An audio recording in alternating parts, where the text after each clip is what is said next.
Hi friends, welcome back to our channel. நாம் இன்றைக்கி பார்க்க போகிற ரெசிபி அவல் ரவை தோசை. பாருங்கள், ரொம்ப பஞ்சு போல் இருக்கும். இட்லி தோசை மாவு இல்லாத நேரத்தில் இதே போல் செய்து பாருங்கள். அது கூட தொட்டு கூட ஒரு வேர்க்கடலை சட்னி ரொம்ப டேஸ்ட்டாக இருக்கும். தோசை கூட சாப்பிட்றதுக்கு இதே போல் நீங்களும் செய்து பாருங்கள். எப்படி செய்திடலான்னு பார்த்துருவோம்.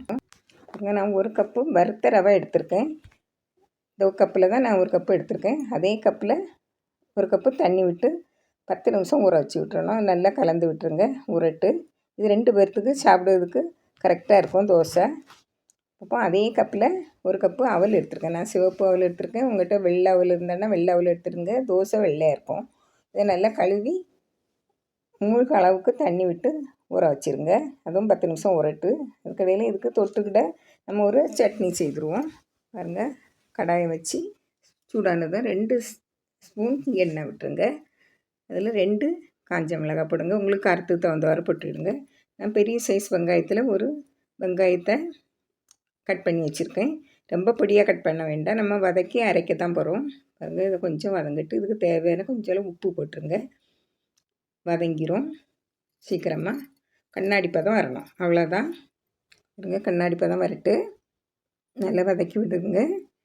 இப்போ இதில் கொஞ்சமாக கருவேப்பிலை போட்டுருங்க. கருவேப்பிலையை போட்டு நம்ம வதக்கி அரைக்கிறதுனால கருவேப்பிலையில் உள்ள சத்து நம்மளுக்கு முழுசும் கிடைக்கும். இல்லைன்னா கருவேப்பிலையை நம்ம தாளித்து போட நேரம் வெளியே எடுத்து வச்சுருவாங்க குழந்தைகள். அதனால் இப்போ இதில் கொஞ்சமாக புளி 2 கொட்டை இருக்கும்லையே அதே அளவில் உள்ள புளியை போட்டு அதையும் வதக்கி விட்டுருங்க. நல்லா வதங்கி வரட்டு.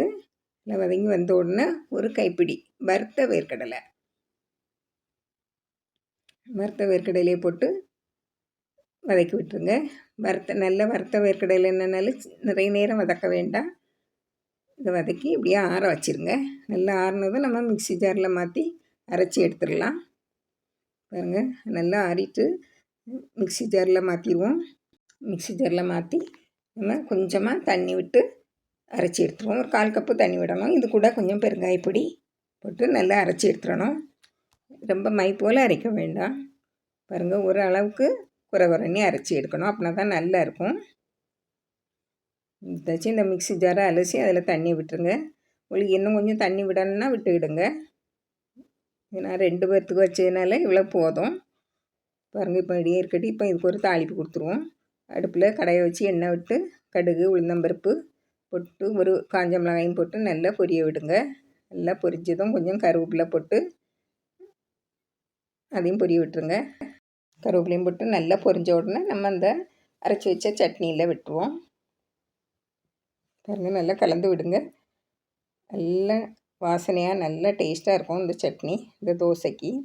பாருங்கள், இப்போ நம்ம ரவையும் அவலையும் அரைச்சி எடுத்துருவோம். பாருங்கள், உருணை அவலை மிக்ஸி ஜாரில் மாற்றிடுங்க. அதே போல் அவல் பாருங்கள், தண்ணி இல்லாமல் எவ்வளோ கெட்டியாக நல்லா உரி வந்திருக்கு. அதையும் மிக்ஸி ஜாரில் மாற்றிடுங்க.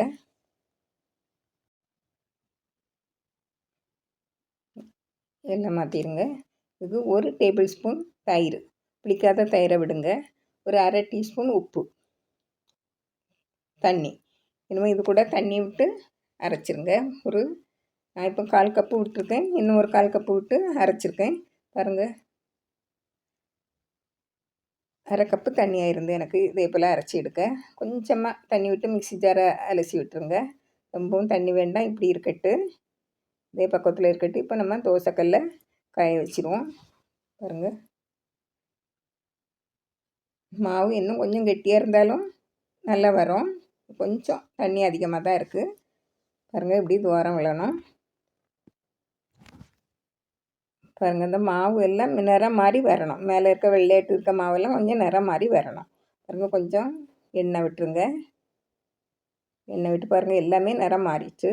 இப்போ நம்ம திருப்பி போட்டுடலாம். பாருங்கள், இவ்வளோ பஞ்சு போல் இருக்குது. பாருங்கள், இன்னும் திருப்பி போட்டு நல்லா வெந்ததும் எடுத்துடலாம்.